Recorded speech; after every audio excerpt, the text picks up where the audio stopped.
Rainwater dripped from the ceiling ducts of Tavern 4, leaving thin trails across the concrete and streaking the crates stacked against the walls. The air smelled of disinfectant and damp starch, a constant reminder that this level had outlived its intended use. People here didn't look for comfort, only function.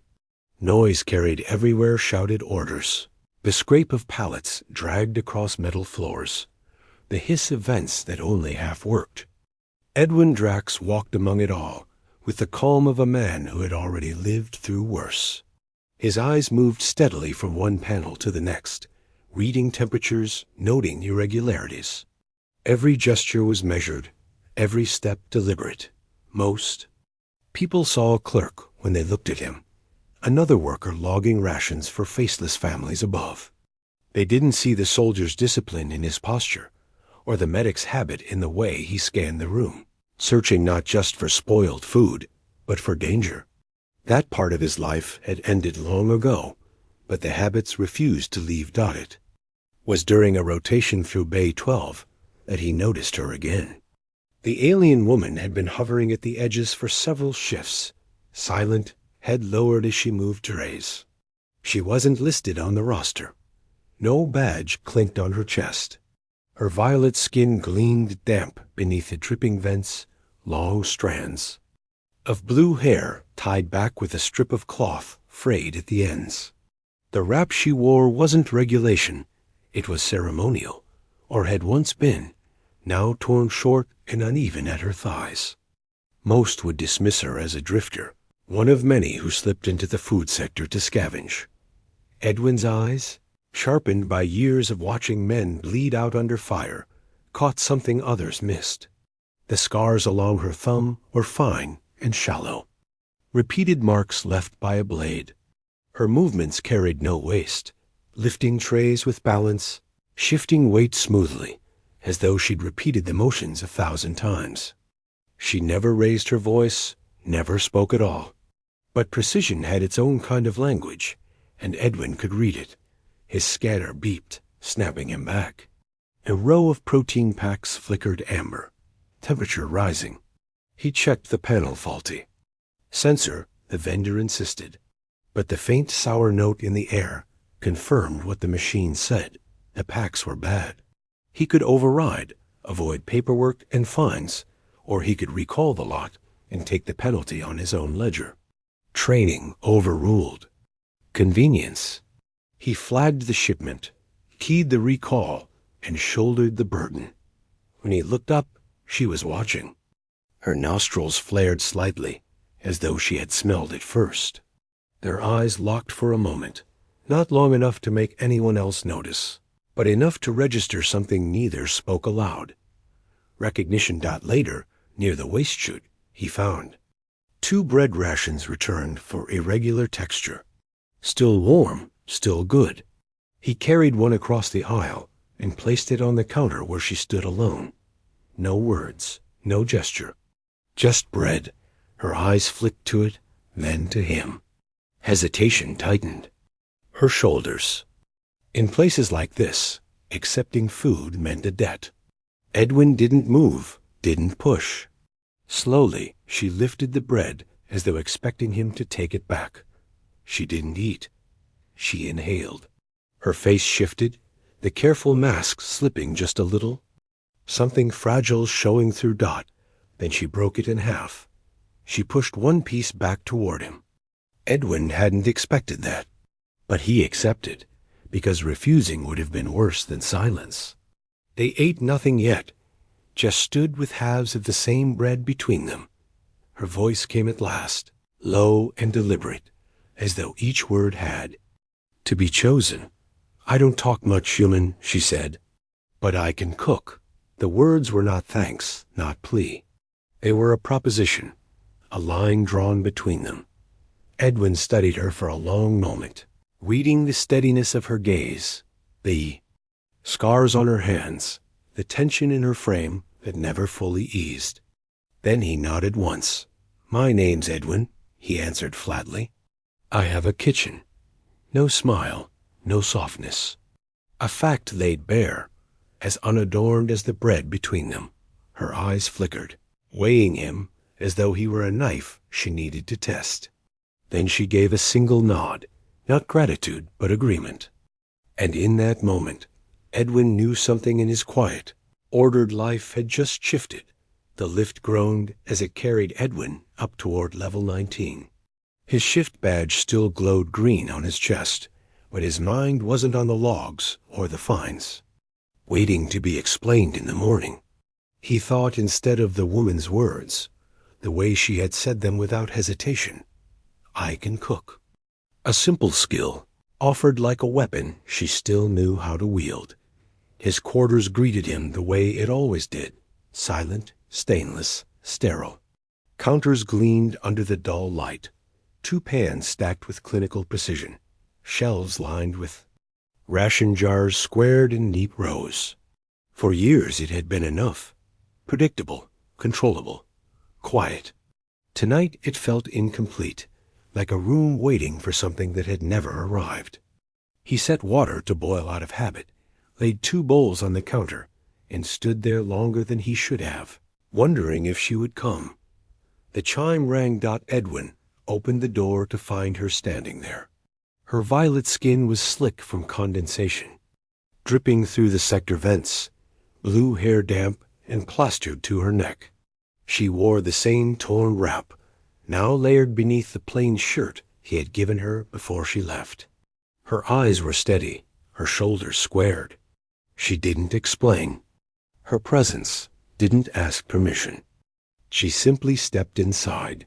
She moved with caution at first, leaving faint wet marks across the metal floor as she approached the counter. Her sharp eyes scanned the room, not like a guest, but like someone assessing a space for survival. Stainless. Counters, neatly stacked pans, orderly jars. Workable. That seemed to be her silent conclusion. Edwin leaned against the wall, watching her as he always had in the sector. The posture of a man who missed nothing, who let silence speak before words. She went to the sink without prompting, washed her hands thoroughly, every finger scrubbed one by one as if ritual or law demanded it. He noticed the care in the motion, the way she rinsed longer than necessary, the same way he once saw soldiers wash blood they couldn't scrub from memory.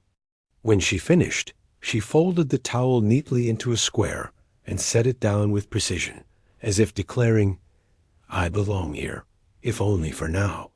You live alone? She said at last, her voice even low. Yes. He didn't elaborate, but when she lingered on the silence, he added, used to be different. Not anymore. She studied him for a long breath, then turned to the counter where he had laid out supplies, dried root bulbs, a pouch of bitter greens, and the small contraband vial of oil he'd bartered for. She picked up the knife he had set out, weighed it, tested the edge with her thumb.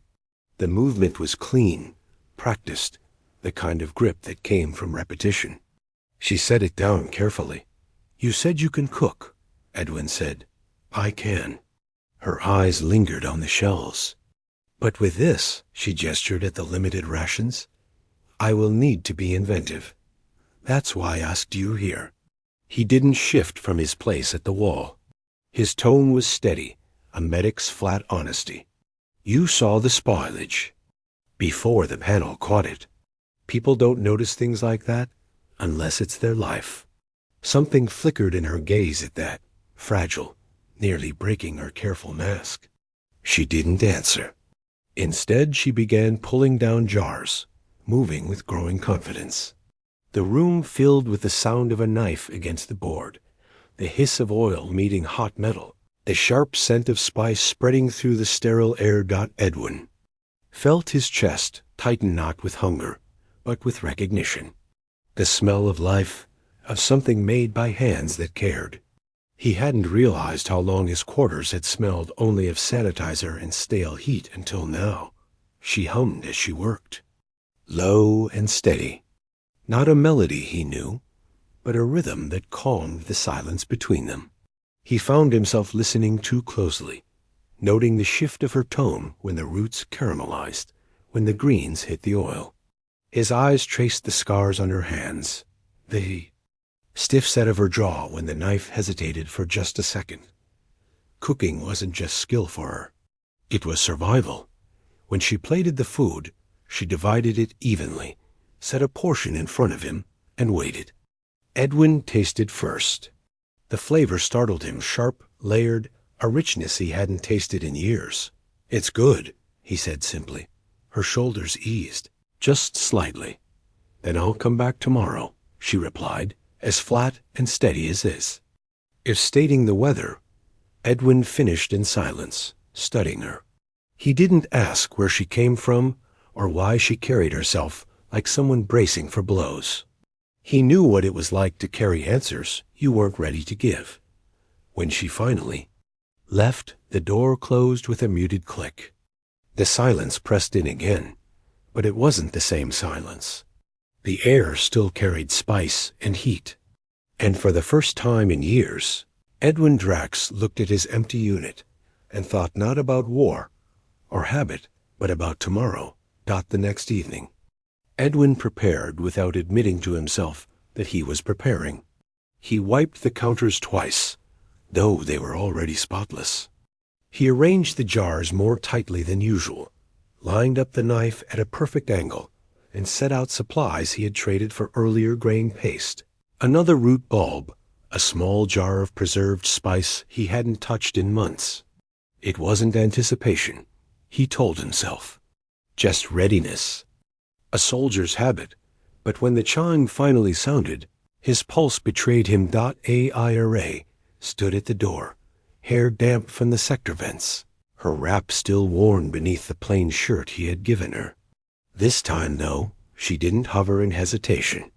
She stepped inside with a kind of grim certainty, her eyes sweeping the room only once before fixing on him. "You're late," Edwin said, not accusing, simply stating fact. Her gaze flicked up to his, then away. "I almost didn't come." He leaned back against the counter, arms folded, letting the silence hang. He had learned not to fill it with reassurances. People trusted silence more than promises. Aira's arms folded over her chest, her shoulders stiff, as though bracing against something invisible. "Every time I've been given a room before," she said, each word measured, "it came with conditions. Work until your hands split. Stay quiet or get replaced. Share a bed because it's expected. I don't want to walk into that shape again." The air between them grew taut. Edwin straightened slowly, not rushing. "You locked the door from the inside," he said. "You cook if you want to. You leave if you don't. That's the only shape here." Her eyes searched him for the catch, waiting for the demand she knew had to be hidden somewhere. But there was none. He stood calm, steady, not moving closer, not insisting. His stillness unsettled her more than any threat might have. Aira stepped toward the sink, fingers tight around the towel he had set aside. She washed her hands slower than before, as though testing him, waiting to see if he would push her into rhythm. He didn't. He only watched, arms still folded. When she finished, he slid the knife across the counter toward her, handle first. "If you stay a night," he said evenly, "start with this." Her knuckles whitened as she took the handle. She held it too long, her breath shallow. For a moment, he thought she might set it down again. Instead, she steadied her grip and began cutting root into precise slices. Each stroke landed sharp. In the quiet room, steam rose when the pan hissed with oil. Edwin adjusted the flame without comment, nothing more. She glanced at him once, eyes narrowing slightly, as if unsettled by his lack of demand. Finally, she set the knife aside and spoke low, nearly a whisper. "Now you don't understand. If I put myself in this room again tomorrow, it won't just be cooking. It will mean something else. And I've been taken apart too many times by men who promised safety in exchange for what they wanted." Edwin's voice didn't change, calm and firm. I don't need promises. I don't need bargains. I need food that tastes like it came from more than a machine. That's all. What else happens here is your choice. Always yours. For the first time, she looked straight at him, her gaze locking on his, measuring the truth of his words. Number. Hunger in his eyes. No trap in his stance. Just steadiness. Slowly, she released the breath she'd been holding too long. She turned back to the pan and continued cooking. This time her hands didn't shake. The hum rose from her throat again, steadier now, no longer a shield, but something closer to habit. They ate side by side at the counter, their shoulders nearly brushing. Ira chewed slow, still braced for judgment. Edwin set down his fork deliberately. "It's better than last night," he said. "Fuller. You used less salt?" Her jaw loosened. For the first time, the faintest smile tugged at her lips. "You noticed?" "I notice everything," he replied. A soft laugh escaped her then, quick and surprised, but it filled the sterile. Room more than the spice or steam had. When she left that night, the towel was folded more carefully than before, squared and precise. At the door she paused, hand on the lock. Her eyes lingered on him, weight behind them. "If I come back tomorrow," she said, "I come by my choice." Edwin gave a single nod. Good. A door closed, but the silence wasn't the same. It carried her home, faint but echoing in his memory. For the first time in years, Edwin Drax didn't fall asleep rehearsing the past. He closed his eyes, thinking only of tomorrow. Got the next evening, the routine had already shifted. Edwin found himself leaving the sector early, his ledger complete, but his thoughts elsewhere.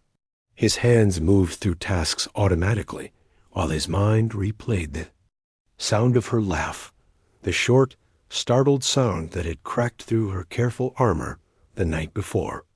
By the time he reached his unit, he had already arranged the counter with more intention than he admitted. The better quality pan he had bartered for sat gleaming in the center. A pouch of fresh herbs rested beside it. He told himself it was practicality, but the lie was thin.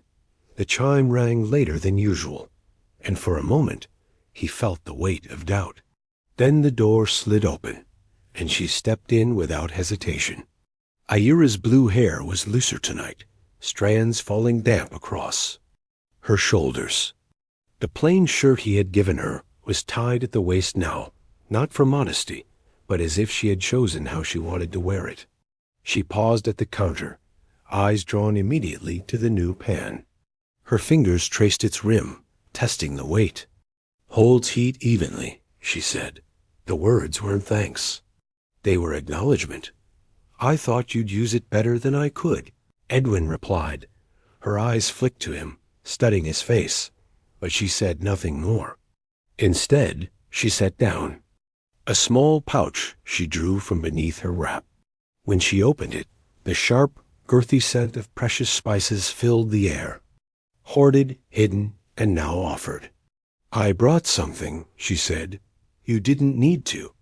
I wanted to." The distinction mattered. Edwin gave a small nod, then moved beside her at the counter instead of taking his usual place against the wall. Together they began preparing the meal. His knife work was clumsy at first, uneven cuts that made her pause. Without a word, she stepped close, guiding his wrist with steady fingers, adjusting his angle. The contact was brief, firm, her touch lingering just a fraction too long before she pulled away. "You've done this before," she observed. "Not well," he admitted. "Not like you."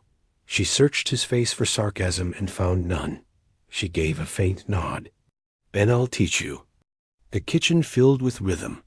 Knife against board, herbs crushed between her fingers, oil hissing as it hit the pan. Steam rose in fragrant waves, changing the sterile air into something alive. Their shoulders brushed more often now, neither of them stepping back. The silence between them was no longer sharp. It was companionable, steady. Ira hummed again, the same low rhythm. Edwin set his knife down, listening more closely than he meant to. "What song is that?" he asked quietly. Her hands paused over the pan. "It isn't a song. It's what I do when I cook. It helps me forget the noise." "What noise?" Her jaw tightened. "The camps. The shouting. The sound of people being ordered like objects. If I hum, I don't hear it." Edwin understood the weight of sounds that lingered too long.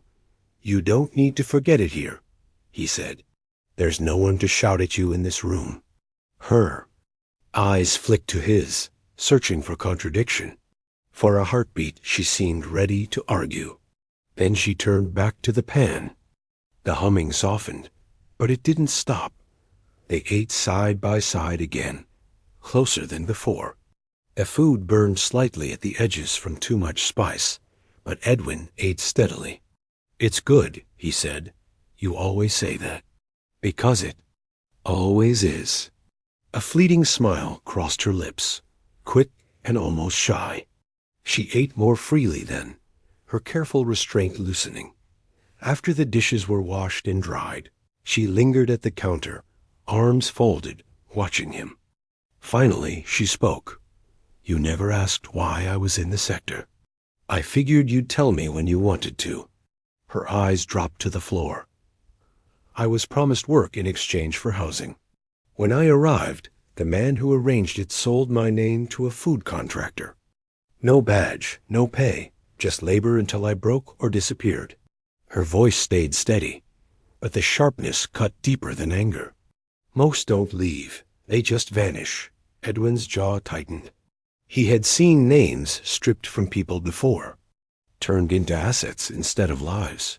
"And you stayed anyway." "I had nowhere else." Her eyes lifted, steady now. "Until you saw me." The words landed heavier than either expected. Edwin didn't flinch, didn't soften. He simply met her gaze with calm certainty. "Then you won't vanish here." She studied him, weighing the truth of it. Slowly, she stepped closer, near enough that he could feel her presence against his shoulder. Not touching, but not distant. "Either. You mean that?" "Yes." His answer carried no hesitation. Ira exhaled, her shoulders lowering just slightly. She folded the towel with deliberate care, setting it on the counter. Then she turned to the door. "Tomorrow," she said, her voice softer now. "Tomorrow." Edwin confirmed when she left. The air still carried spice and warmth. Edwin stood at the counter, his hands steady, but his thoughts unsettled. He knew the bond between them had shifted again. What had begun as bread was becoming trust, fragile but real. And for the first time in years, he found himself not surviving the silence of his quarters, but waiting for it to break. Edwin woke the next day with an unfamiliar restlessness. His body moved through the motions of work-logging inventories, checking panels, signing off on shipments, but his mind wasn't in Tavern 4. Every scrape of the scatter against a crate felt like delay, every scribbled signature like wasted breath. By the time his shift ended, he carried a knot of expectation in his chest he didn't want to name. He returned to his unit early, wiped the counters twice, then again, until the steel gleamed under the dim glow of the overhead. He set out supplies in careful rows. Dried grain, preserved root, the better pan he had traded tools for.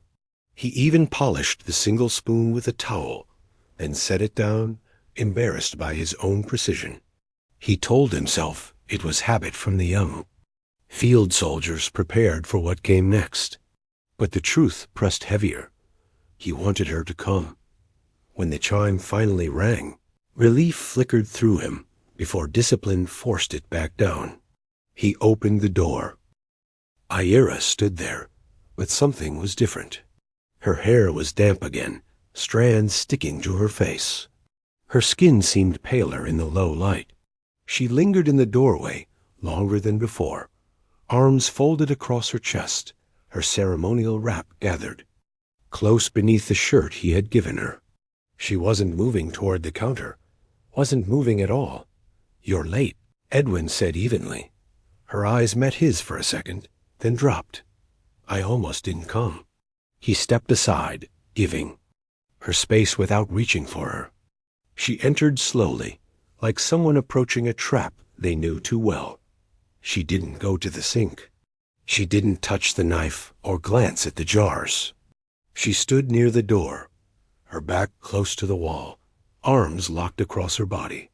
"Every time I've been given a room," she said, voice low but edged with steel, "it came with conditions. Work until your hands split. Stay quiet or get replaced. Share a bed because it's expected. I don't want to walk into that shape again." The silence that followed felt heavier than the air itself. Edwin straightened, his jaw tight, but his voice calm. "You locked the door from the inside. You cook if you want to. You leave if you don't. That's the only shape here." Her grip on her own arms tightened. She studied him, eyes narrowing, as though searching for the hunger behind. The words. He gave her nothing, only steadiness, the same unshaken stance he'd held under fire. Finally, she crossed to the counter, her hands clenched around the towel he'd left out. She washed slowly, deliberately, her movements not ritual this time, but testing, waiting to see if he would correct her, rush her, pull her into rhythm. He didn't. He only stood, arms folded, watching with a medic's patience. When she turned, he slid the knife across the counter, handle first. "If you stay. Tonight, start with this." Her fingers hovered over the blade, knuckles pale. For a heartbeat, Edwin thought she might leave it there. Then she picked it up, and though her hands shook at first, they steadied with each cut of root. The slices landed sharp, clean, the sound echoing against the steel walls. The pan hissed. As oil hit metal, steam rose. She worked in silence until she finally spoke, her voice trembling despite her composure. "You don't understand. If I come back tomorrow, it won't just be cooking. It'll mean something else. And I've been taken apart too many times by men who promised safety in exchange for what they wanted." Edwin's voice was calm, unbending. "I don't need promises. I don't need bargains. I need food that tastes like it came from more than a machine. That's all. What else happens here is your choice. Always yours." Her knife stilled mid-her. She looked at him fully then, searching. His face, his eyes, his stance. No trap, no demand, no hunger. Just the same quiet, immovable steadiness. Slowly she released the breath she had been holding for years. She turned back to the board and kept slicing. The humming returned, softer, steadier. Not a shield this time, but a rhythm. They ate together, closer than before. Edwin commented on the food, noticing the balance, the spice, the restraint. Ayura's lips curved barely, but it was a smile. And when she laughed, short and almost reluctant, the room shifted again. After the dishes were cleaned, she lingered. At the door, her hand hovered over the lock. "If I come back tomorrow," she said, "it will be because I choose to. Not because of you." Edwin met her gaze, his voice firm. "Good." Her eyes softened, just for a heartbeat, before she stepped into the corridor. The door clicked shut. Edwin stood in the silence. But it wasn't the old silence anymore. It was charged, alive, waiting. For the first time in years, he didn't prepare for sleep by bracing against the past. He lay down thinking about her words, her knife, her laugh, and about the choice she might make tomorrow. Morning came with the pale glow of colony lamps bleeding through reinforced panels. Edwin rose before the cycle alarms, body still tied to the discipline of service. But when he looked at the counter, lined with squared jars and the gleam of the pan he had polished, he felt something new. Anticipation, not routine. The hours of the day dragged against him. Each crate he logged, each panel he scanned, felt. like busywork designed only to keep him from the door to level 19. By evening, he had prepared more carefully than before. The counters had been scrubbed twice. The jars had been rearranged, squared, and re-squared until they lined like soldiers. On the counter, he laid out grain paste, preserved root, bitter greens, and a small pouch of herbs he'd bartered for. That morning, he had even left the better quality pan gleaming under the dim light, waiting. The chime rang. Ira stepped inside without pause. Her damp hair smelled faintly of herbal oil now, her shirt tied at the waist again, the torn ceremonial wrap peeking beneath it. She moved with less hesitation than before, eyes scanning the room once, but not lingering as if to test. Instead, she walked to the counter and stopped. Her gaze landed on the spread of supplies he had arranged. "You prepared," she said. "It wasn't a question, just fact. I wanted to see what you'd do with more." Her eyes flicked to his, assessing, and back to the food. She didn't thank him, not with words. Instead, she touched each ingredient lightly, mapping their textures, their weight. Finally, she picked up the grains. "These take 40 minutes. We start with them first." She moved to the sink without hesitation, washing her hands with the same precision as always. Edwin leaned against the wall at first, arms crossed. But when she began slicing root, he stepped closer, picked up the spare knife, and started cutting the greens. She stilled for a moment, surprised. Then she watched, her eyes narrowing as he hacked clumsily through the stems.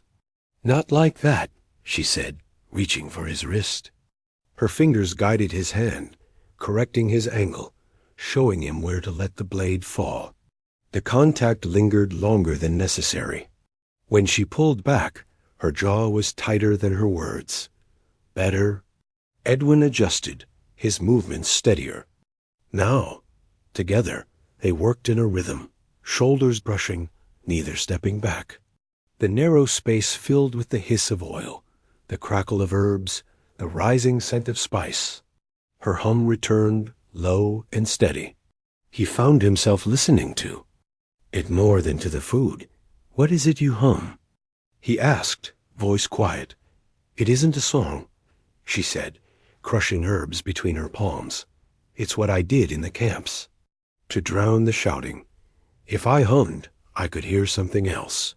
Edwin set his knife down, the weight of her words settling between them. "You don't need to drown anything here."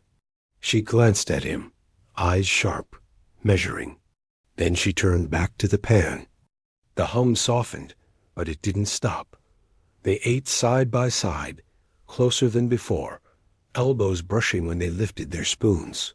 The food was rich, layered with the herbs she had brought. Edwin tasted carefully, then nodded once. "It's good." "You always say that?" she murmured. "Because it always is." Her lips twitched, almost a smile. She chewed slower, letting herself enjoy it. For the first time, she took more than she offered. After the plates were cleared, Ira lingered at the counter. Her eyes drifted to the window, where identical colony units stretched faceless into the dark. "What will they think, you bringing me here?" "They won't," Edwin answered. "A colony doesn't see what it doesn't want to. You survived, because no one looked too closely. They still won't." Her gaze shifted back to him. "And you? You see me." "I do," he said. "And I don't look away." The silence that followed was heavier than spice or steam. She folded the towel neatly again, a square on the counter.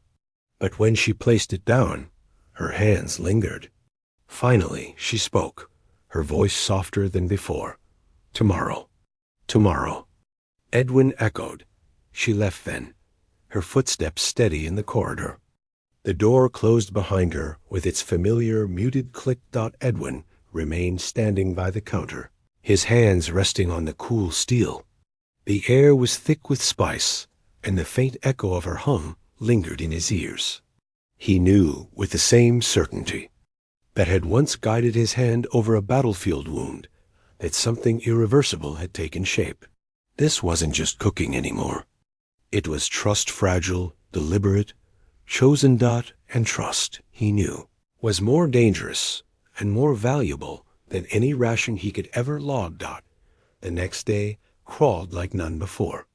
Edwin moved through his shift on Tavern 4, but his eyes weren't on the crates. They were on the clock. Every beep of his scanner, every protest from a vendor about spoiled stock, every tray dragged across the floor felt like static against the one thought running steady through his mind. She would come. Or she wouldn't.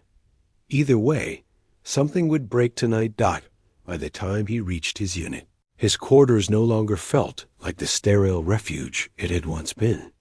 It was waiting tables wiped, pan polished, jars aligned. He even caught himself adjusting the towel by the sink, folding it into a perfect square. A medic preparing for surgery, he thought grimly. Or a man preparing for something he could not control. The chime rang. Ira entered without hesitation. This time she didn't hover in the doorway or test the silence.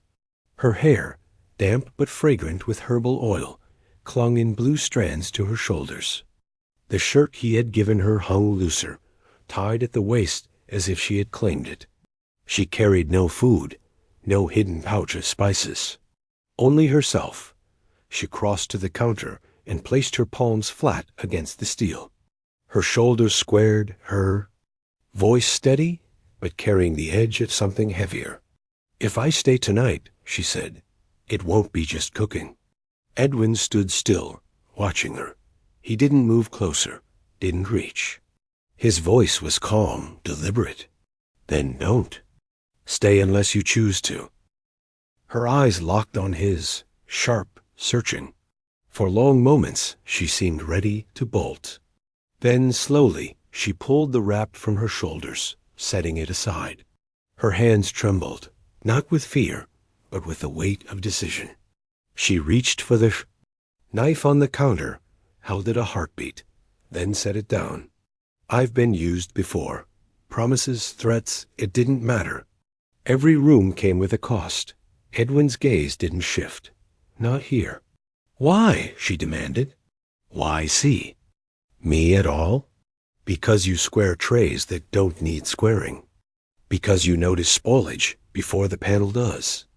Because you hum to drown out noise. Because I've lived with absence too. And I'm done looking away." Her breath hitched, sharp. The silence between them swelled, charged, until she crossed the space in 2 strides. She pressed her forehead to his chest, not quite a surrender, more like a test. He didn't move except to set one steady hand on her back.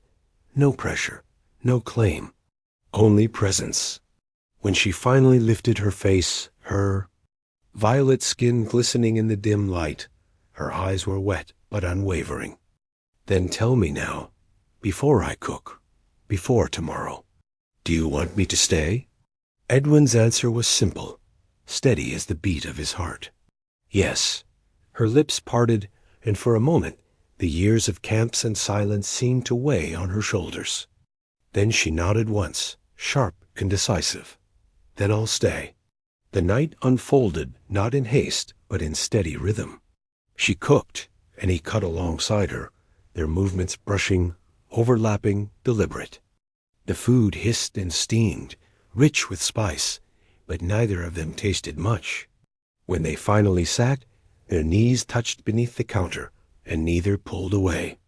Afterward, when the dishes were cleared, she didn't move toward the door.